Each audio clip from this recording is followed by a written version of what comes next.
Morning of June 18th, 2022, temperature at 52 degrees at about 6:15 a.m. Supposed to be record lows for the high temperature today. A record low high temperature, if you can follow my drift. And these folks on the motorcycles and the fire engine here, they're all arriving as a part of the North Country Honor Flight Honor Guard.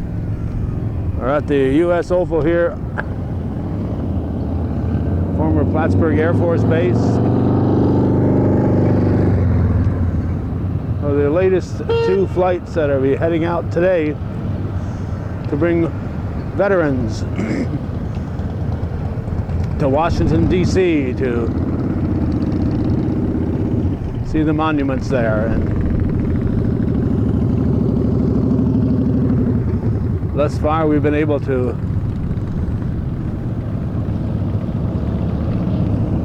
there we go. There was a veteran in the Sheriff's Patrol car. We've been able to cover every one of these honor flights thus far from the North Country, and it's a chilly start today. Usually this kind of temperatures are September or October flights, but we'll muddle through the day. And parts of the country are having record highs for temperatures, so I didn't think to look to see what's happening in Washington, D.C. They might go from this chilly start to a hot, humid day in D.C. We'll have to find out more about that. I'm the kind of guy, if I saw this name, I'd probably call you Stephen, but you say it's Stephen. Yes. Hi, everybody. Stephen Foster. Where are you from, Stephen? Plattsburgh. Plattsburgh. All right. Not Beekman Town with the No, Fosters? on the Moffett Road. On the Moffett Road. Okay. By this old RV park. Okay. Well, I worked through the year with vets and families. I've been 17 times.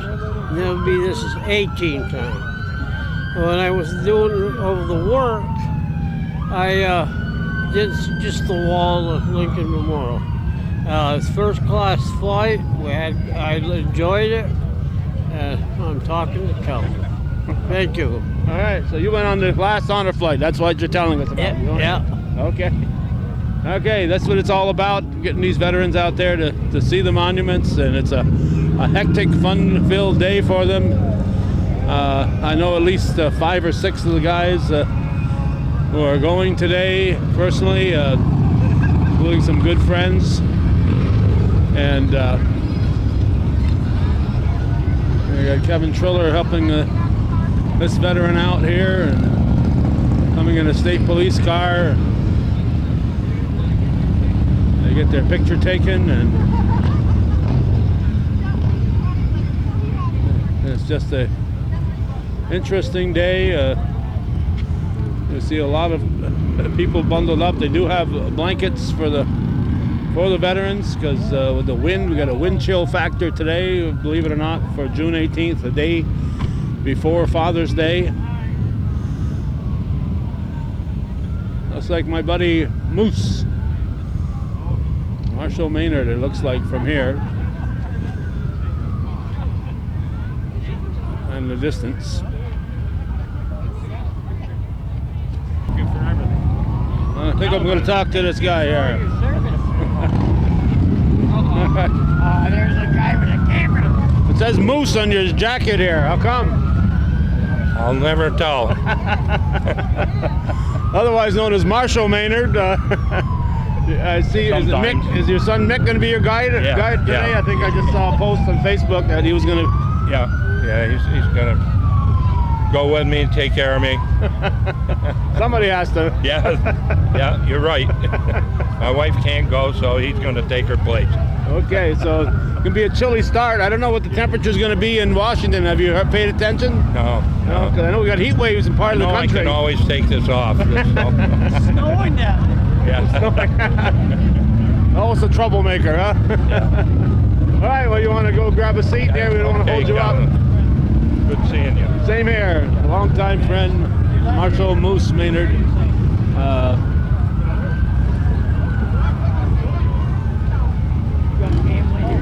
Always an adventure seeing these guys get here, the excitement in their eyes. Judy and I had the pleasure of going along on a trip a couple of years ago with our cameras, and it was a fun-filled, hectic day. If you live here on the Oval, as we've said many times, you don't get to sleep late on these days. There's Wendell Hughes with short sleeves. I don't know who he's trying to impress.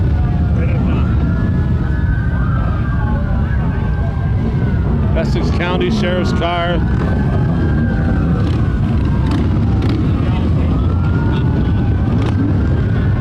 There's Mick Maynard. Mick! Just saw an old moose over there. He's waiting for you. Yes, sir. Yes, sir. Quite a turnout here. I'm amazed. Yeah, it's always like that. It's hectic. It's great. This is great. This is great. I didn't think to check the temperature in Washington. I know we got heat waves. Did you check it? It's got to be better than this. It's snowing in Quebec. So they say, right? All right, I'll let you go find your dad. Good luck. Thank you, Calvin. All right, take care.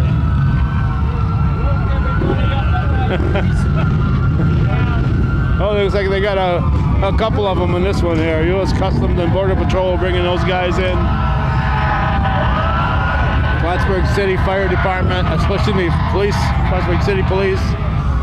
Here comes the honor flight bus. Usually they have some people staying over at the...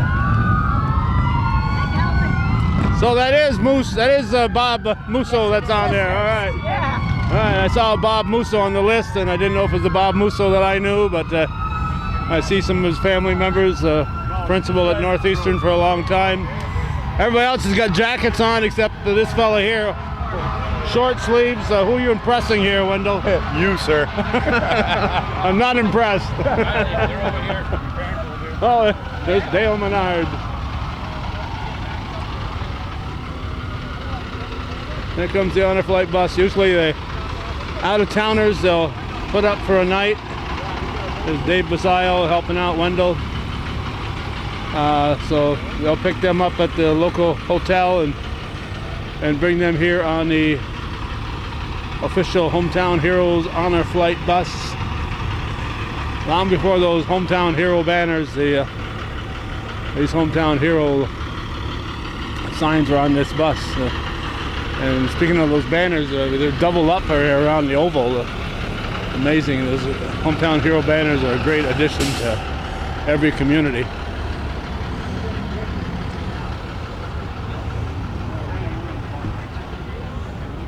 So we're just going to leave the camera run as we walk from spot to spot. The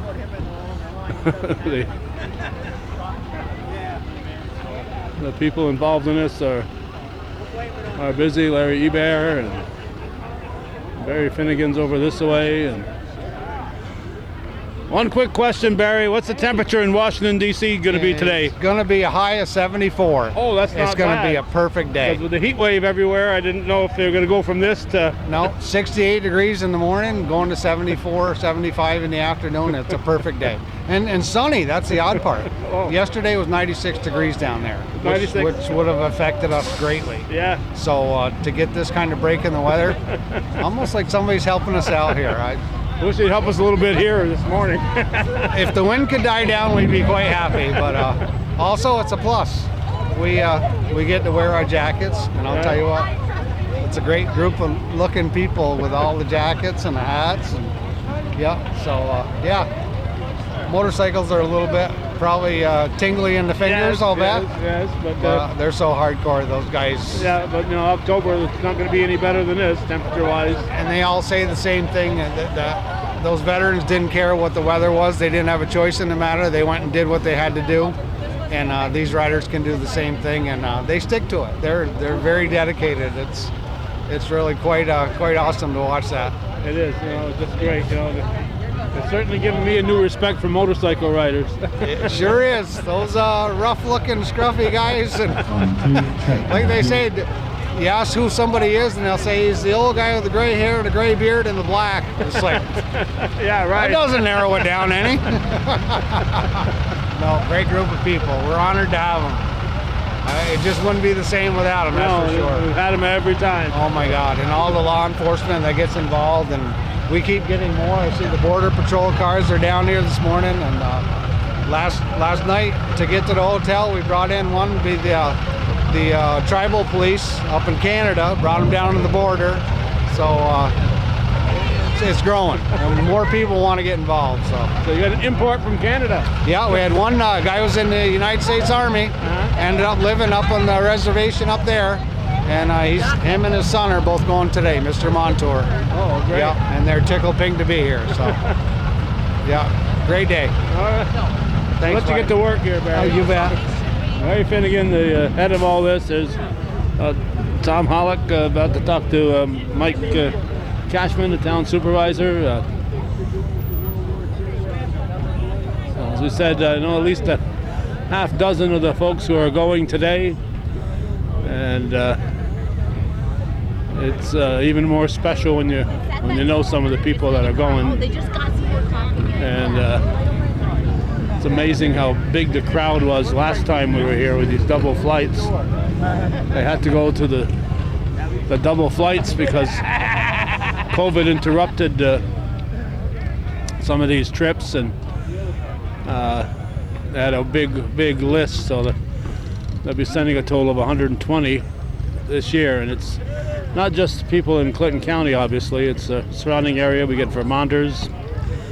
We get St. Lawrence County, a few from St. Lawrence County, Franklin County, Akwesasne area.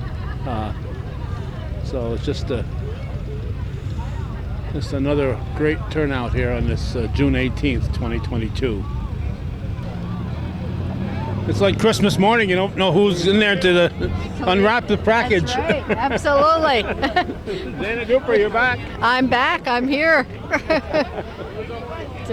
And absolutely delighted and proud to be here and a part of this at the beginning, and it's great. Okay, I see the Duffys are coming over here, so I'm thinking maybe my friend Ken Duffy is in this one. I'd like to grab a Dana Dupree, one of the leaders here. Ken Duffy from Rouse's Point.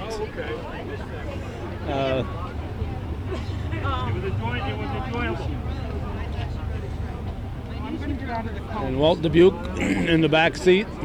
And Ken, there's Ron Hicks coming up there. Ron, you can see Ron's hometown hero poster if you're driving down Church Street and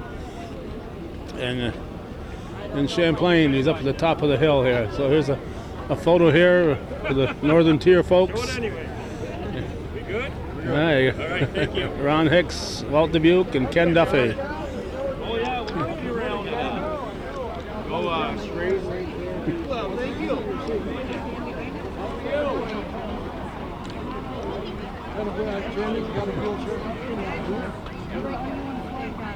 Need a wheelchair. All right, let's see if we...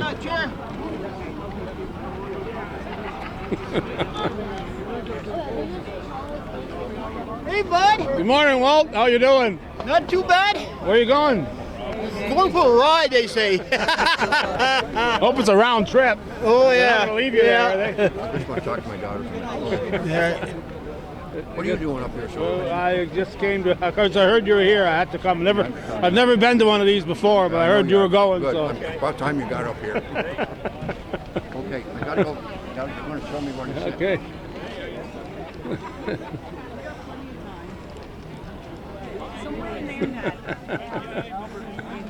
You got your name on your chair, Ron. You can find it. It's alphabetical order. Ron needs to know where to sit there.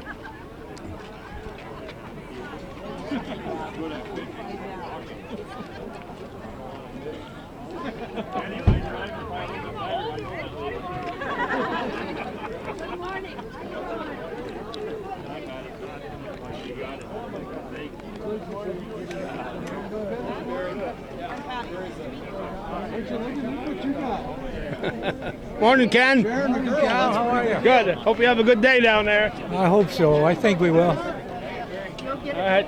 I know you will. It's a good start to it right here. You're the honor guard fellow here. You're going to be with them all day, Mike? I will, Calvin. What a wonderful day. It is. Great Father's Day weekend. Yeah. Thanks for doing this. All right. Have a good time. Hi. Morning, Sandy. Morning. How are you? Good. Okay, we're no. I'm like it's the only one I saw. I saw talking. I saw.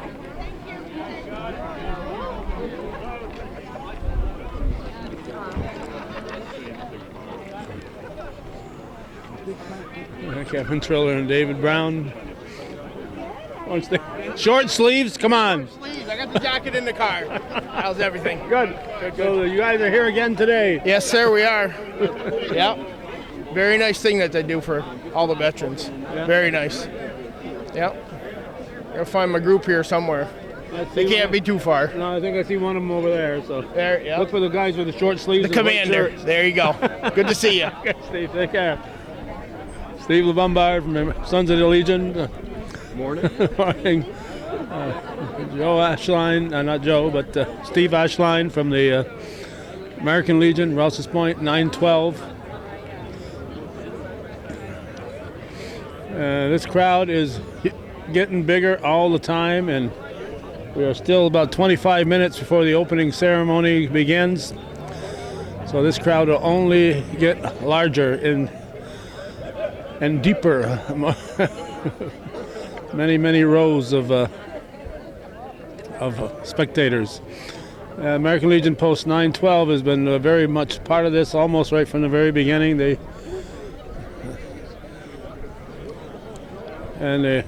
Sons of the Legion, the Sons of the Legion apparently are tougher than the rest of us here, coming up with short sleeves.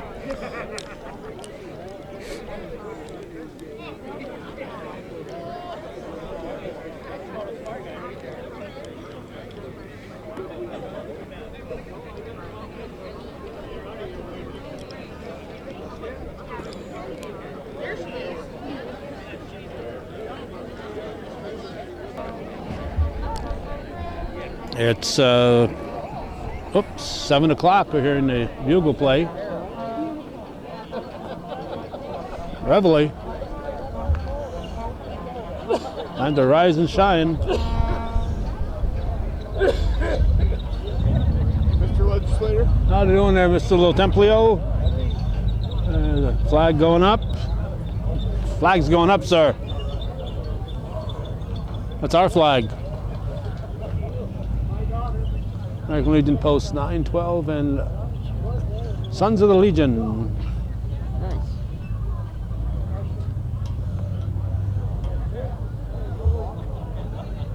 Raising the flag here to start the ceremonies. They've been doing that, as I said, almost from the beginning. There's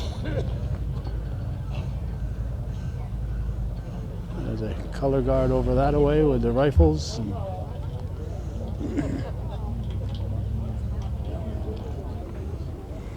Quite a few bikes here today, but I'm thinking there's probably...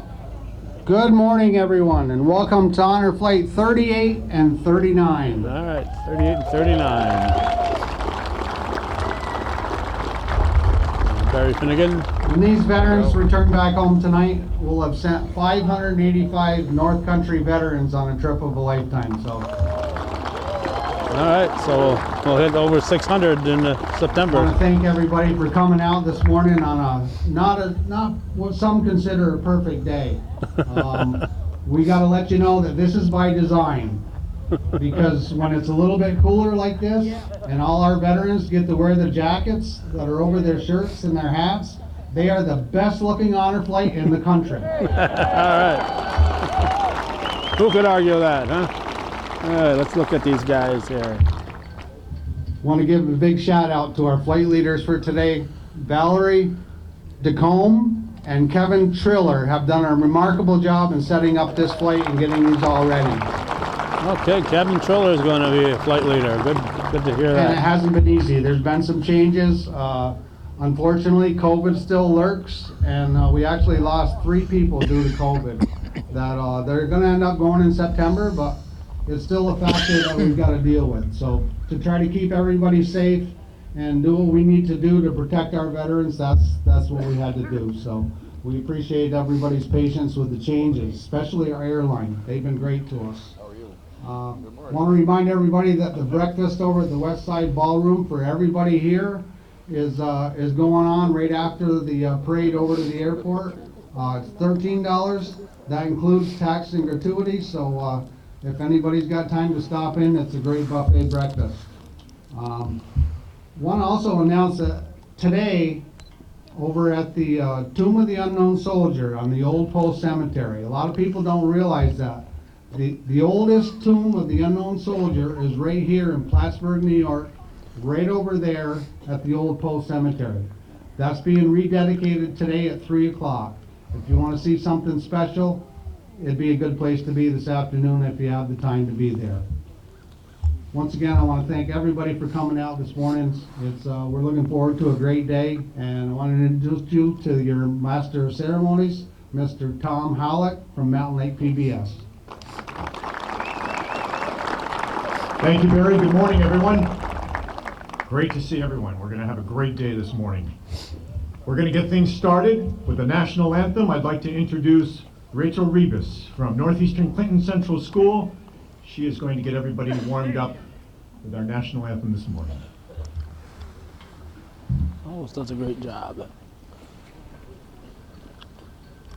Oh, say, can you see by the dawn's early light what so proudly we hailed at the twilight's last gleaming, whose broad stripes and bright stars through the perilous fight o'er the ramparts we watched were so gallantly streaming, and the racket's red glare, the bombs bursting in air, gave proof through the night that our flag was still there. Oh, say, does that star-spangled banner yet wave o'er the land of the free and the home of the brave? Great job. Always does a fine job. Wow. That gets us going. It is now my pleasure to introduce Hayden Devlin. He is a student at Osable Forts Elementary School. He is going to join us for the Pledge of Allegiance. And he is here with his grandmother, Beth Davis.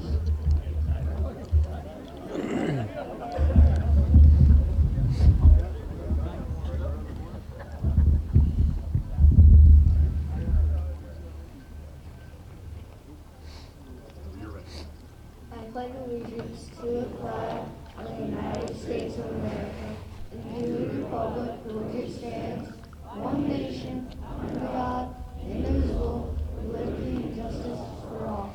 All right, good job, man. Thank you very much.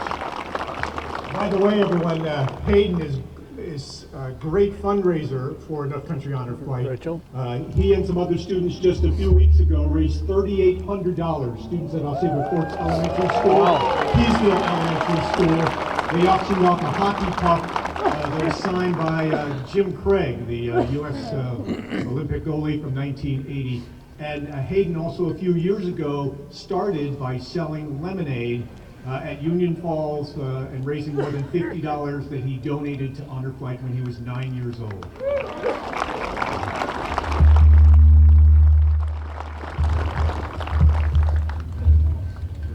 All right, thank you, Larry.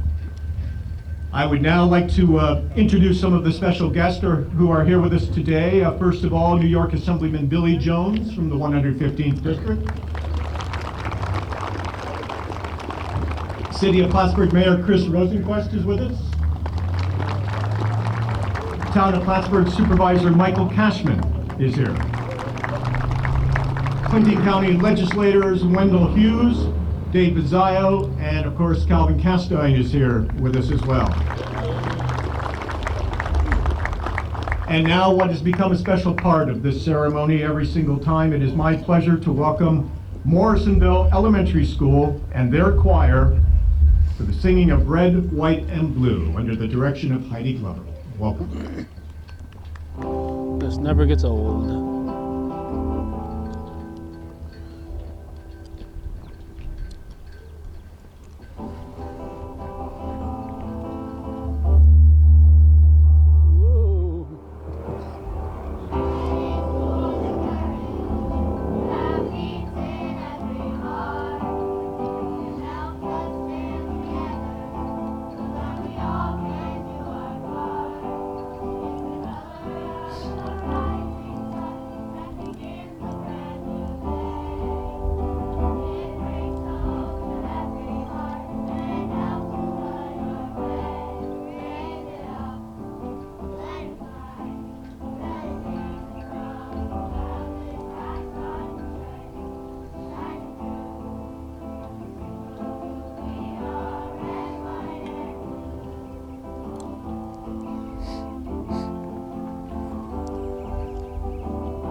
Song written several years ago by the Morrisonville students and Roy Hurd. Morrisonville Elementary School, everyone. Roy Hurd, well-known area musician. I now would like to welcome Joe Patnode from Clinton County American Legion Command. He is the Clinton County American Legion Commander. He is going to pay tribute to the honor flight veterans that have passed since our last flight.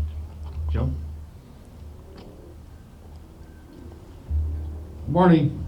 First, I have the unfortunate part of doing this job, but before we begin, I'd like to ask that everyone remove their covers while we read off the names. After we're done reading the names, I would ask that everyone, our veterans, recover and salute during the post-20. American Legion will be doing a 3-round volley, and we will have taps. So I'd ask that you run their salutes during this time. The first one is Flight 13, James Horner. Flight 17, James McCormick. Flight 21, George Sheeler. Flight 24, Howard Karen. And then Flight 28, John Del Fosse.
Joe.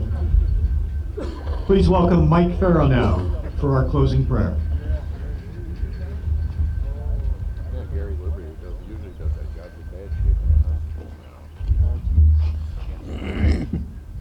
Good morning. I've been around for many of these send-offs, and I must say that putting the veterans first, I would like to say that the best part of this ceremony comes from the Morrisonville Elementary singing Red, White, and Blue. Its writer, Roy Hurd, has given us a great contribution each time it is performed.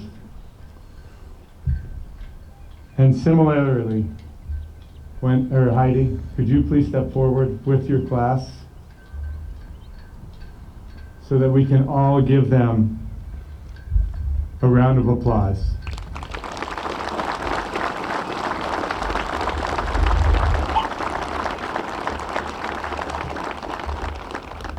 Miss Glover, when you bring this class each time, that is for the previous, for the present, and for the future recognition, because you teach them how to have honor and respect for our veterans.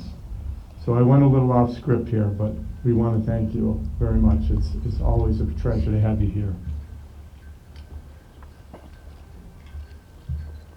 Flying today will be 4 Korean vets, 1 Cold War, and 26 Vietnam veterans. Little did they know that several years ago, they earned and paid for this trip with their service to the United States of America and its Constitution. Today, this community and this organization, North Country Honor Flight, is here to confirm that payment, along with ensuring that this, gentlemen, is your day. Let's pray. Heavenly Father, what an incredible day you have provided. And thank you for each one gathered here to honor these men. Allow these men to join hundreds of men and women that are loved and have been sent to DC by the North Country Honor Flight. Help them build an eternal bond that grows into a brotherhood. Guide them safely to and from DC today, and upon their return, may they be met with a hearty welcome home. I pray this in the name of Jesus Christ. Gentlemen, on behalf of all those gathered here today, let me thank you for your service and thank you for our freedom. We're hoping that Larry Ebert would sing his More Than a Name on a Thank Wall. you, Mike. It is now my honor to introduce Director of Operations for Honor Flight, Janet Dupree, with the bio of our veterans heading on the trip today. Janet? All right, we're going to relocate, keep the camera rolling here. How come everybody's always so tall? Says the shortest woman on the It's certainly on an the honor rounds. and a privilege for me to introduce the veterans from Flight 38. I want to first recognize the flight leader, Valerie Dacombe.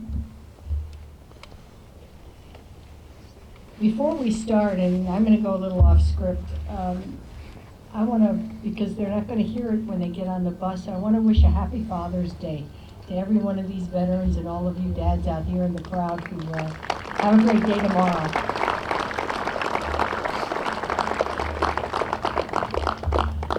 As I read the bios of each of the veterans on Flight 38, please show respect as we tell their stories. Frederick Betters, U.S. Army, 1968 to 1969, Vietnam. Frederick was assigned to the Military Police 148th MP Company, 5th U.S. Army in Fort Carson, Colorado. Fred's military career included time with the infantry, and he completed his service as a medic. Fred was deployed to Vietnam below the demilitarized zone, where he was wounded during an ambush. For his heroic service, Frederick was awarded the Purple Heart and the Silver Star, which is the United States' 3rd highest award given exclusively for combat valor. Frederick Betters.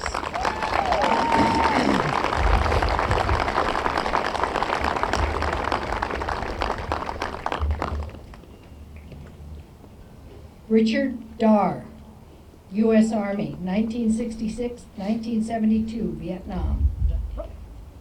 Rick was assigned to Cambodia with the 2nd Brigade, 1st Cavalry, a field wireman, worked in telecommunications and as a radio operator. Stationed along the border, their position was attacked. Ground forces used choppers to defend their position. U.S. forces deployed the Beehive rounds, defensive weapons firing small projectiles into the jungle at close range. At Quang Tri, Vietnam, Rick could see the high-altitude bombers performing raids. Rick recalls the rat bites and centipede stings. Not a pleasant memory. Richard Darr.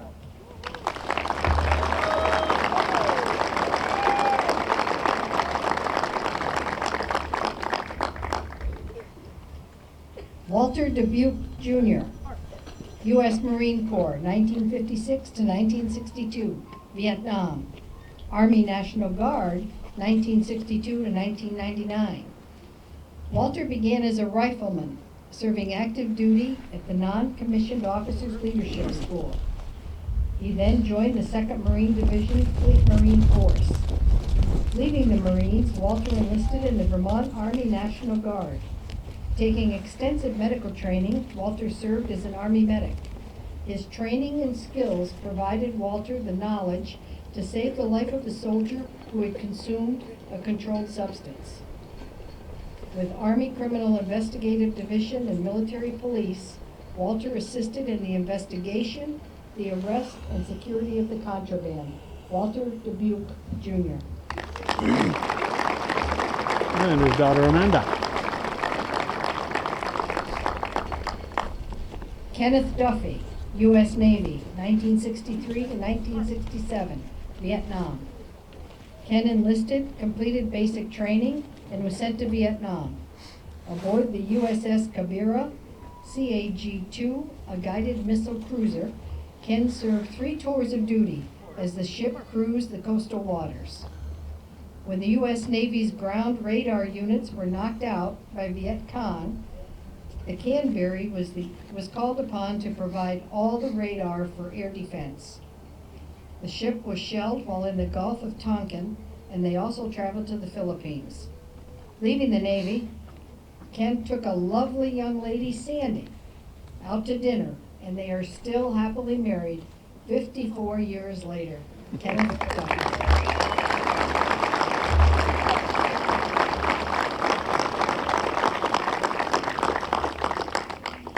Robert Grakowski, U.S. Air Force, 1958-1978, Vietnam.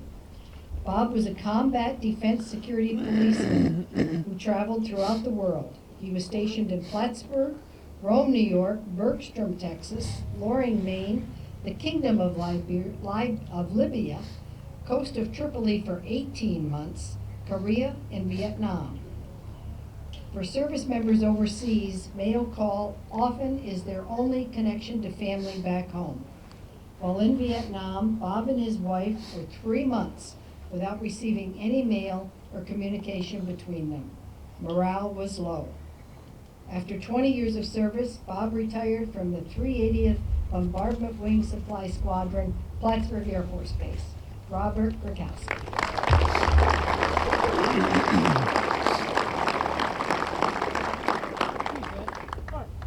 Ronald Hicks, U.S. Marine Corps, 1960 to 1964, Vietnam.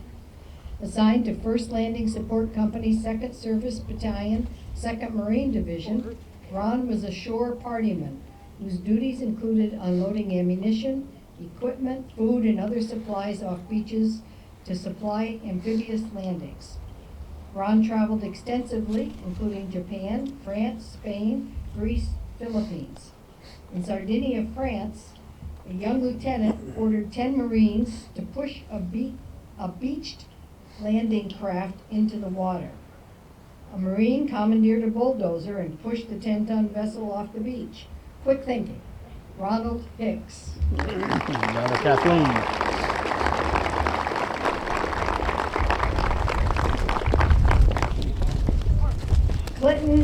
Sham, U.S. Air Force, 1968-1988, Vietnam. In Vietnam, Clint, an aircraft mechanic crew chief, worked on the C-123K airplane at night as freight was loaded prior to the powering up of the aircraft as the plane's crew arrived. One night, 2 boxes of lobster tails appeared. A lieutenant took one and a friend gave Clint the other. Nice feast. But an angry colonel couldn't find his case, so they all chipped in to buy the colonel his lobster tails.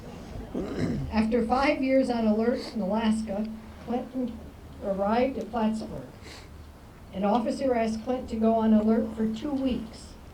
After 3.5 years on alert duty, he'd had enough alert and retired from Plattsburgh Air Force Base. Clinton Isham.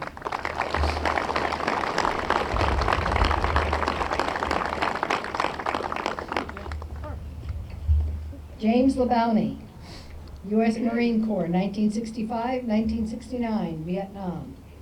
Deployed to Vietnam, Jim was assigned to the 3rd Marine Division, 2nd Battalion, 4th Marines. He was stationed 2 miles from the demilitarized zone where the Battle of Con Bien took place during the year-long Tet Offensive. Jim recalls being shelled daily with Viet Cong rockets and large artillery. Once Vietnamese rockets and artilleries hit the ammunition dump, killing about 100 men. The dump burned for 4 days, shaking the ground as ordnance burned and exploded. U.S. newsman Dan Rather was at Con Bien and broadcast the footage across the world. James Labounty.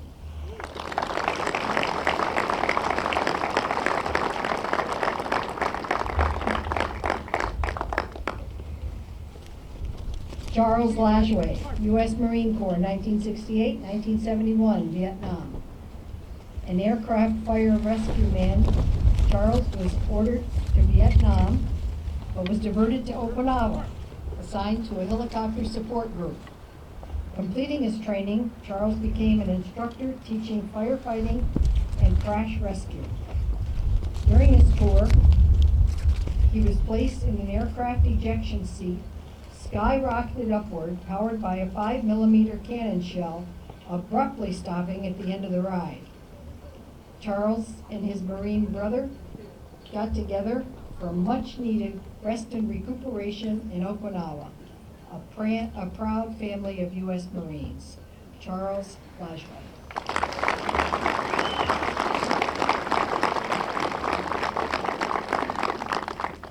Robert Montour Sr., U.S. Army, 1951-1953, Korean. An iron worker in New York City, Robert, a Canadian citizen, was denied by the U.S. Navy, so he enlisted in the U.S. Army and immediately went to boot camp. Robert liked cooking, and after 3 volunteers' requests, he was boarded the USS House and was a cook in Korea. Because Robert was a Canadian, the American Red Cross denied him assistance when his father was seriously ill. He went home and back to Korea on his own. Robert's memories of Korea: meeting singer Eddie Fisher, eating in the officers' mess hall, and the fish smell in Pusan City. Robert Montour Sr. All right. Must be the one they brought across the border today, or yesterday. Robert Montour Jr., veteran guardian for his dad. U.S. Army, 1985 to 2005, Cold War. Robert was a heavy equipment crane operator and supervisor. He was assigned to NATO Mission Joint Endeavor during the Bosnia and Croatian conflict. Robert's duties included supporting the U.S. Navy building seaports in areas without fixed ports for warfare operations. During 20 years of service, Robert unintentionally derailed a train, saved a buddy's life as he choked on a hot dog, traveled to locations in the U.S. and Albania, Macedonia, Czechoslovakia, with a fond memory in Germany of President Reagan's speech to Gorbachev, "Tear down the wall." Robert Montour Jr. All right. Mr. Gorbachev, tear down this wall. Donald Paquette, U.S. Air Force, 1963-1988, Vietnam. Don was drafted and deployed to Vietnam. He was trained as a medic. After later earning his degree as a physician's assistant. In Vietnam, Don was a non-commissioned officer in charge of a surgical ward. As a new physician assistant, Don correctly diagnosed a patient with a spleen injury requiring immediate surgery to repair a posterior tear. Don was stationed in the Philippines and at 11 bases. He estimates he served over 100,000 men, women, and children during his 25 years of service to our country. Donald Paquette.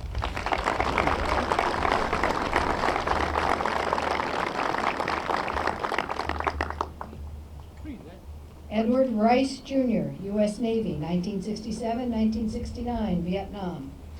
Drafted at the age of 19, Ed enlisted in the Navy and was assigned to the Navy Seabees.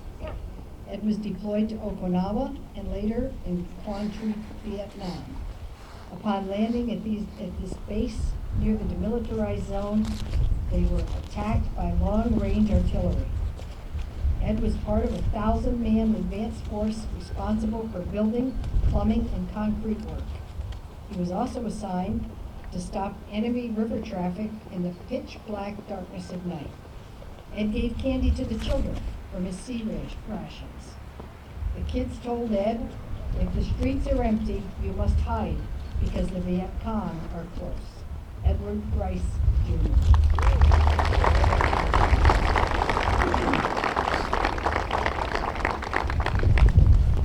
Edward Sampson, U.S. Army, 1970-1973, Vietnam.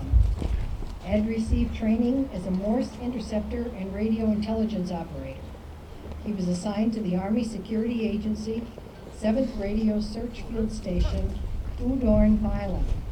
Ed served 12 months in the mountains of Thailand.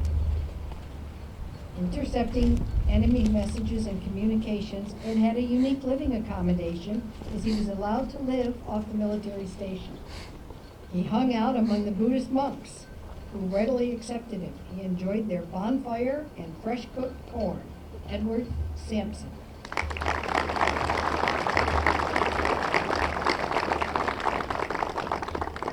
Alan Seymour, U.S. Marine Corps, 1966-1968, Vietnam.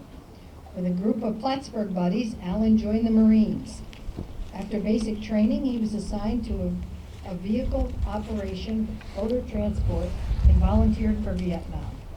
Instead, he was assigned to a Navy ship and began a Mediterranean cruise to Turkey, Greece, Italy, Sicily, France, Spain, Portugal.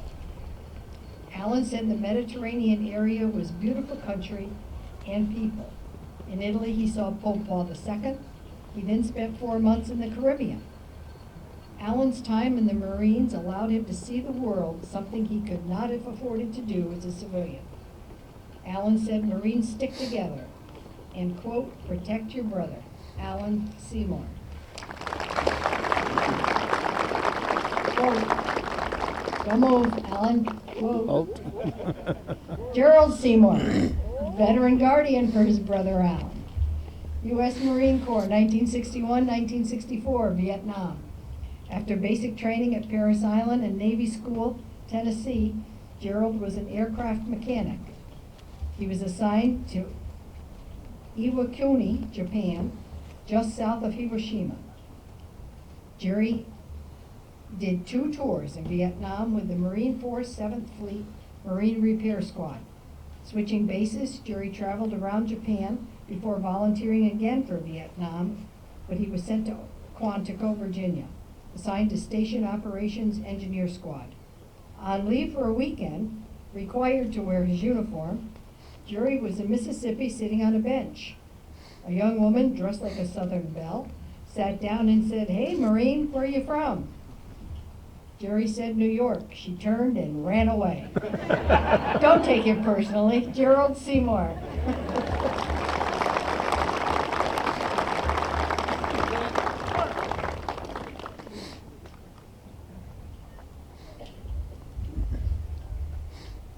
Thank you. It's now my pleasure to introduce Flight 39, Flight Leader Kevin Triller, As I begin reading the bios, let's show the same respect for those on Flight 38.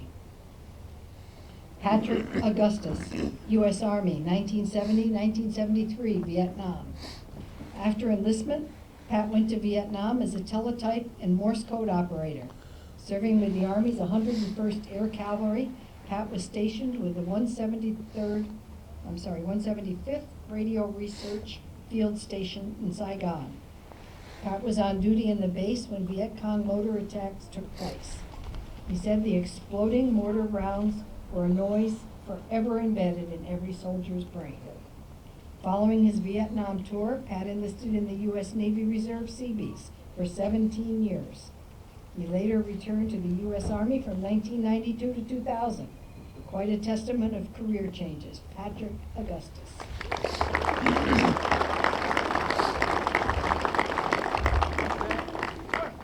Charles Dona, U.S. Marines, 1965 to 1967, Vietnam. Charles enlisted and was deployed to Vietnam. He was assigned to the elite 32nd Marine Aircraft Group, 2nd Division Marine Air Wing. As a bulk fuels man and laboratory tester, Charles was responsible for pumping fuels 2.5 miles to the Marine unit, assuring safe storage and testing the fuel near the demilitarized zone. The jet fuels were vital to the F-4B Phantom aircraft missions, which provided close air support for the U.S. Air Forces.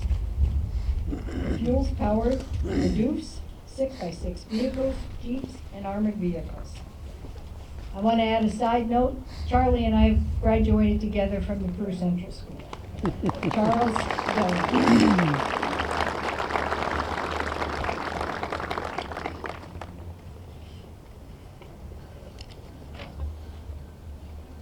I'm sorry, I missed one. Thank you, Tom. This wind is getting to me. I'll complete with Charlie and let him go and then go, because we also have Arthur Covert, the second veteran guardian for Charles Dona. So we'll finish that and then I'll go back. Thank you. Arthur Covert, U.S. Air Force, 1974-1982, Vietnam. Art intended to enlist in the Army. His car broke down. He missed the appointment and the recruiter refused to accept him. So he joined the Air Force. An air cargo specialist, Art worked many missions supporting the C-130 Hercules and C-5 Galaxy aircraft, loading, unloading, processing cargo, vehicles, and anything else that had to be moved. Art was stationed at McGuire Air Force Base, New Jersey, and then Rhein-Main Air Force Base, Germany, where he met his life partner, Debbie, Arthur Covert.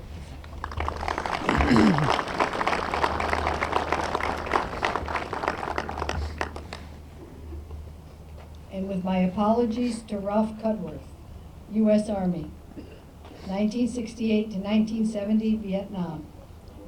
Ralph was deployed to Vietnam as an infantryman assigned to B Company, 5th Battalion, 10th Infantry.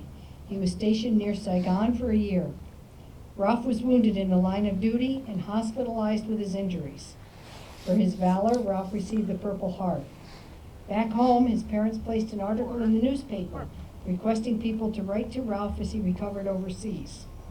One particular person began a pen pal relationship. Upon Ralph's return from his tour, he met his pen pal Diane, and they have been happily married for 51 years. Ralph Cudworth.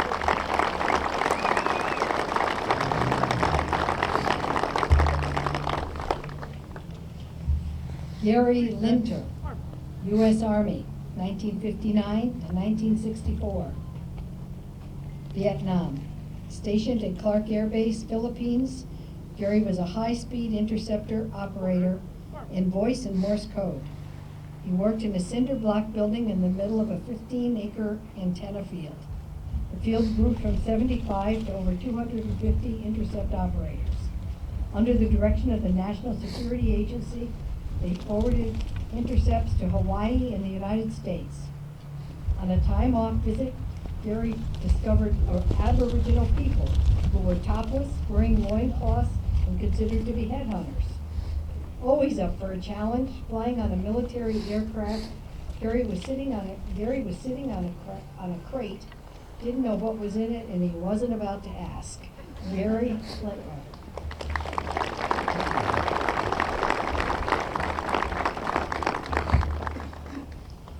Frank Madden, U.S. Air Force, 1949-1953, Korean. Frank joined the 5th Air Force, 6132nd Forward Air Control Radar Squadron, assigned to Busan, South Korea. Trained as an Operation Intelligence Technician, Frank set up FAC ground radar unit in Pyongyang, North Korea. As Chinese forces advanced southward, Frank quickly evacuated to Taiju, setting up radar locations from hilltop to hilltop throughout Korea. One night, Frank was walking in the dark to the latrine. Due to the darkness, he didn't see a newly dug trench and landed at the bottom of a 6-foot deep hole. He climbed out and in daylight realized local laborers had begun to dig a new latrine. Frank Madden. He was the first one to use it.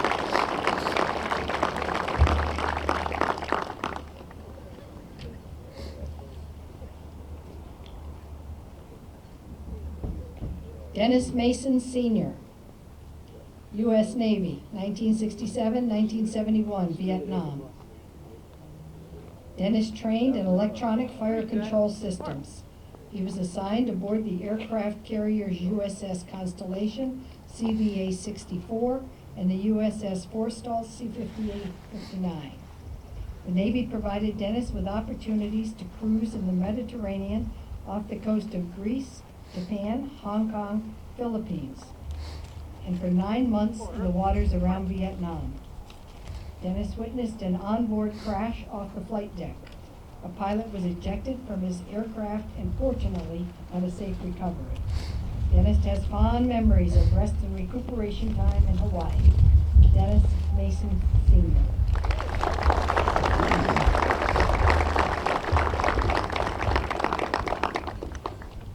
Marshall Maynard, U.S. Army, 1952-1954, Korean. Trained as a medic, Marshall was assigned to the 309th Field Hospital, Bazincourt, France. Although set up to treat wounded veterans from Korea, it was never used for that purpose. The field office was always kept ready with daily maintenance and upkeep. Linen service was supplied by a local French village. It came to light the linen was being shorted on its return. Marshall, fluent in French, was sent to stem the pilferage of sheets. A bottle of wine sealed the deal. Marshall toured throughout France, enjoying local bars and stores, visiting Paris and the Louvre Museum of Art. Marshall Maynard. Most to his friends. Robert Musso, U.S. Army Reserves, 1970-1990, Vietnam. At the Army Redstone Arsenal, Alabama, Bob was trained as an ammunition specialist and magazine keeper. He was then assigned to the 309th Ordnance Company, Elizabethtown. Bob's units were responsible for the handling and storage of live ammunitions ranging from small 9mm handgun rounds to tank and artillery munitions. While Bob enjoyed the versatility of the reserve, he was away on training exercises on the day of his wedding anniversary every year except one out of 20 years. Good thing Phyllis, his wife and guardian today, is understanding. Robert Musso.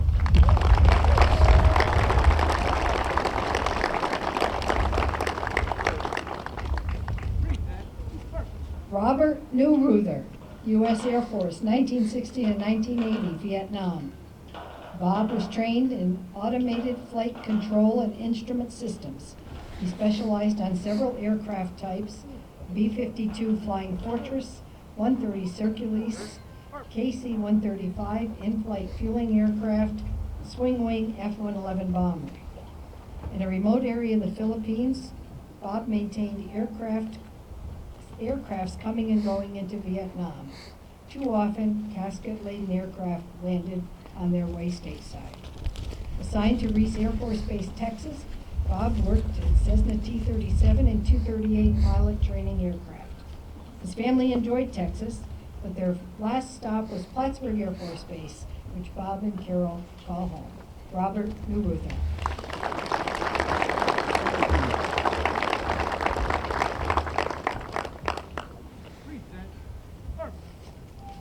Rudolph Priebus, U.S. Air Force, 1964-1968, Vietnam. Rudy was an aircraft maintenance specialist with expertise on board the C-141 Starlifter aircraft. Rudy's flights took him along the equator, and he flew out of air bases in California, Hawaii, Philippines, Japan, India, Spain, and the major military base, Tan Son Nhut, Vietnam, where Army, Air Force, Navy, and Marine units were stationed. The C-141s were used to transport combat troops, vehicles, paratroopers, and sadly, hundreds of aluminum coffins in and out of Vietnam. Rudy watched inexperienced, white-knuckled pilots, dripping in sweat, attempting touch-and-go landings alongside experienced senior officer pilots. Rudolph Priebus.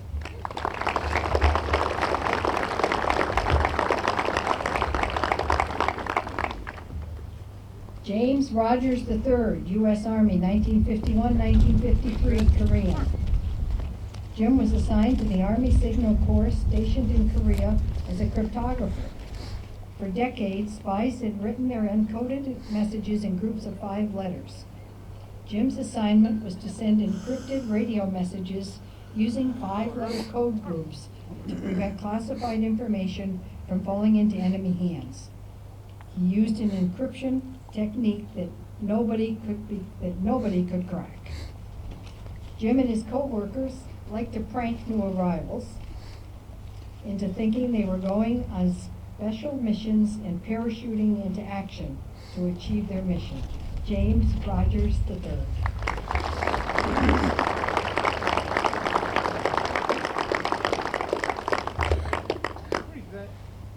Vincent Ross, U.S. Army, 1950 to 1953, Korean.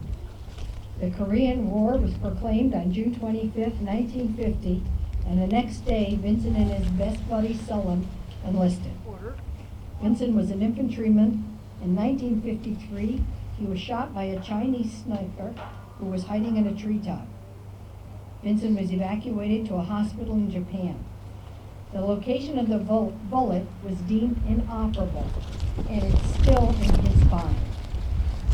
This ended his military career, but Vincent was awarded the Purple Heart for his valor. Through many life changes, a broken hip, cancer, and an inoperable bullet, at 92, Vincent meets each day with a beautiful, positive attitude. Vincent Ross.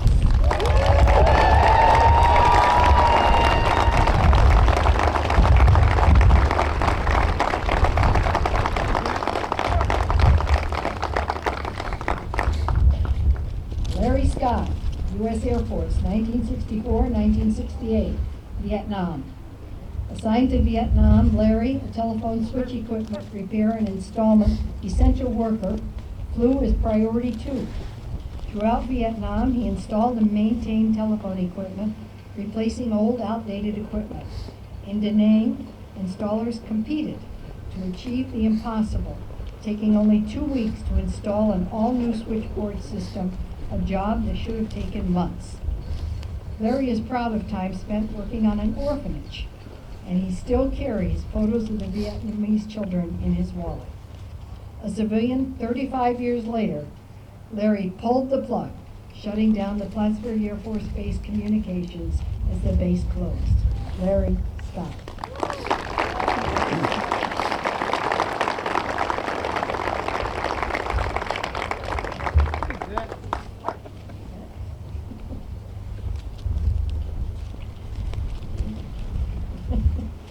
Raymond Tousineau, U.S. Army, 1960-1964, Vietnam.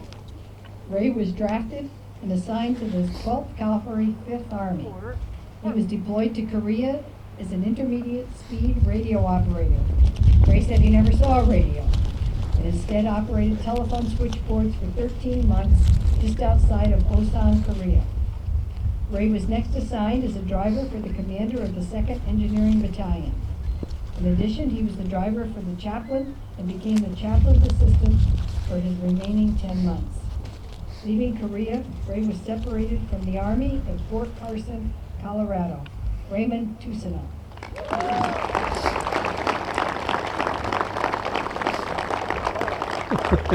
He's a cold Tousineau right now. This concludes our introduction of biographies for all of our veterans, so well deserved. And since they're going to be way over there on the bus, let's really give them one loud round of applause.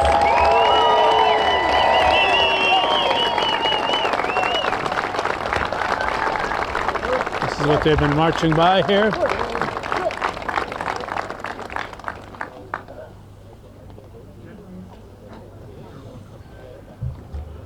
Knights of Columbus. Thank you everyone for attending this morning. You are welcome to join the motorcade over to the airport, FBO, which is located at 1 Alabama Avenue. We will not be going to the airport terminal this trip.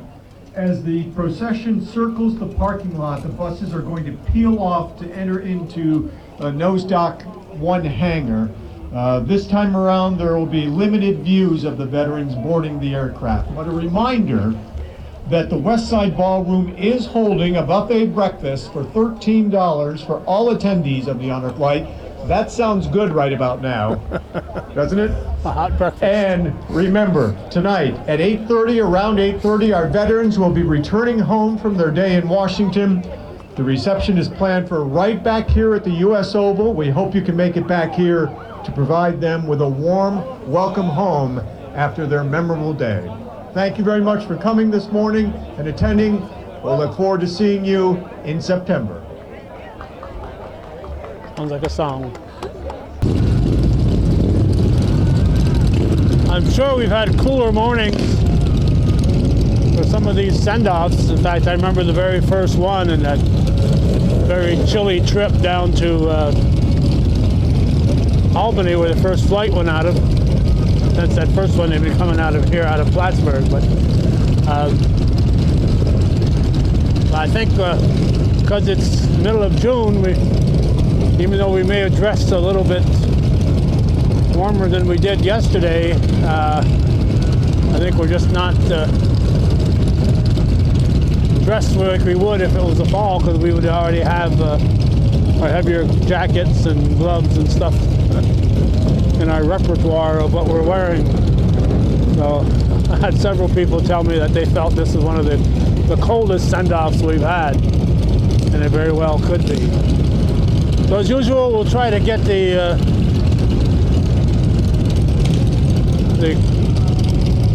escort service here, the motorcyclists, the fire departments, rescue squads, various law enforcement agencies that comprise this escort. They'll take off from here, drive around the Oval, and we'll miss some of the early ones because we try to catch them up here as they're leaving the Oval. But these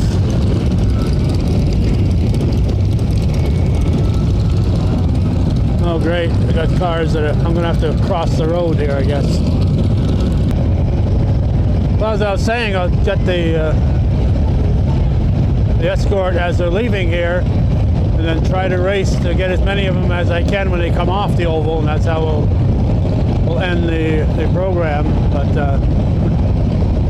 we have some cars blocking our view, so we have to come over here and get a little closer view, but it'll make a longer walk to our next destination.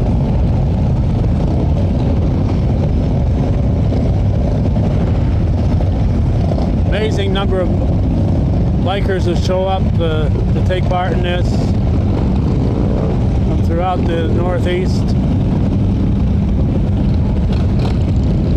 And I always refer back to that first flight to Albany and the bikers who drove down there in 30-degree temperatures. Drove their bikes from Plattsburgh to Albany. Just amazing show of support. And I'm going to tell you, driving around today, in today's temperatures, we're barely into the 50s, but we have a wind chill that's really making it feel like it's well into the 30s, low 30s.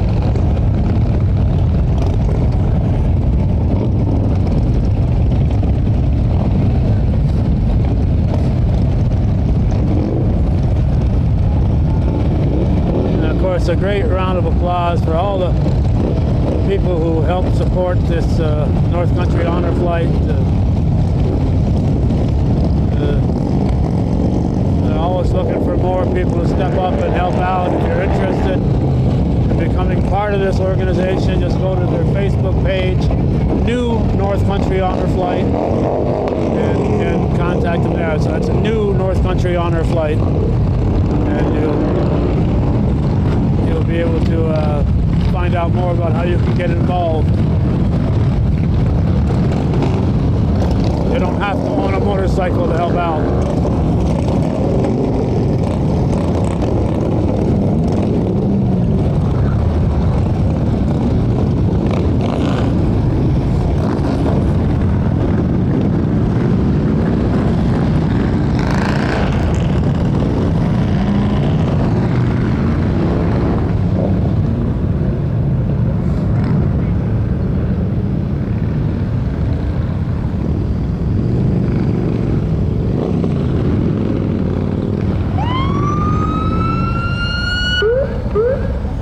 This is the official Honor Flight bus here that was donated to the Honor Flight and painted. And with the double flights, they have to borrow a school bus now to go along with that official bus. Beekmantown Central providing the bus. Larry Hebert is a Beekmantown bus driver, so he, I'm sure, is instrumental in getting that bus here to help out. Sheriff's Patrol, Clinton County Sheriff's Patrol here, helping out.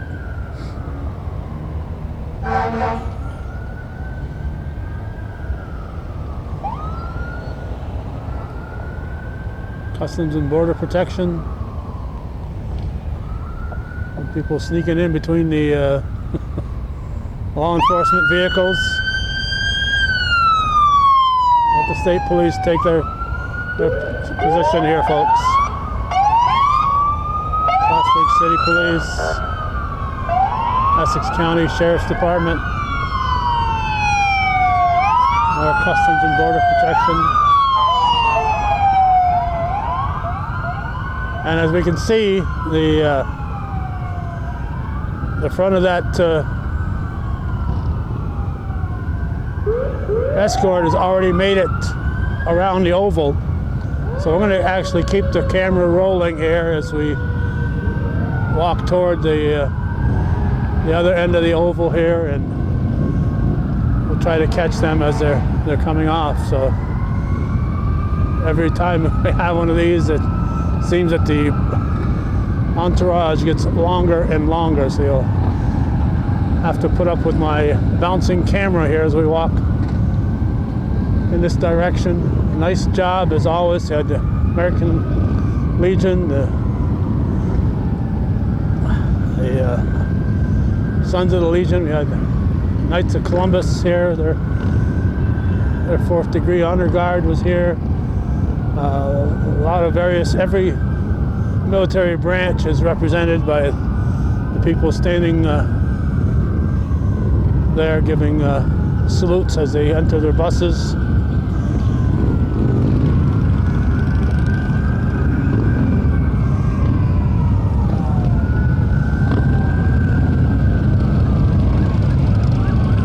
Brandon Menard taking photos for the assemblyman here. There we go.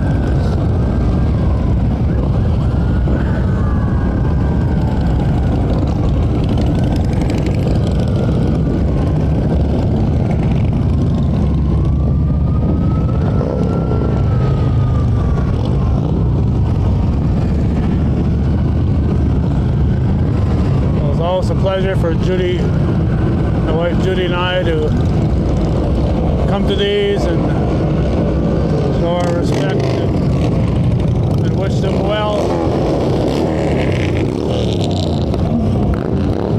And we always have to mention our friend Gordy Little, who was with me right from the start on these, and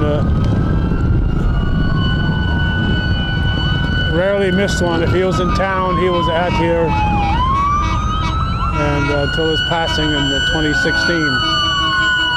State Police, on a flight bus, Mr. Barber at the wheel.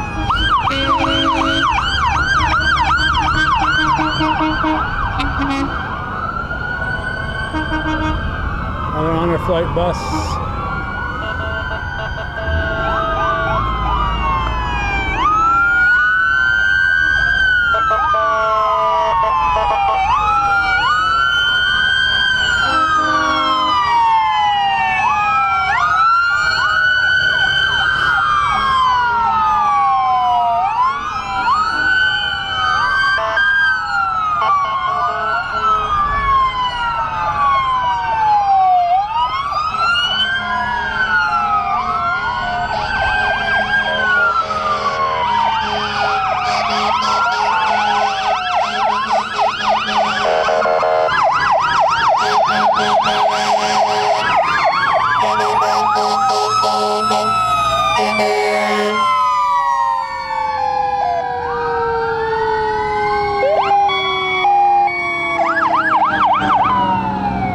Well, there you have it, another outstanding send-off. Flights 38 and 39. North Country Honor Flight. Our congratulations to everyone involved. And we know the veterans will have an outstanding day thanks to their efforts, particularly the 5 veterans that I know so well. I'm glad to see them going on this. So thanks for watching and supporting viewer-supported local television, hometown cable, and thanks to the recent support we received from Sons of the American Legion Post 912 in Rouse's Point. Thank you for watching.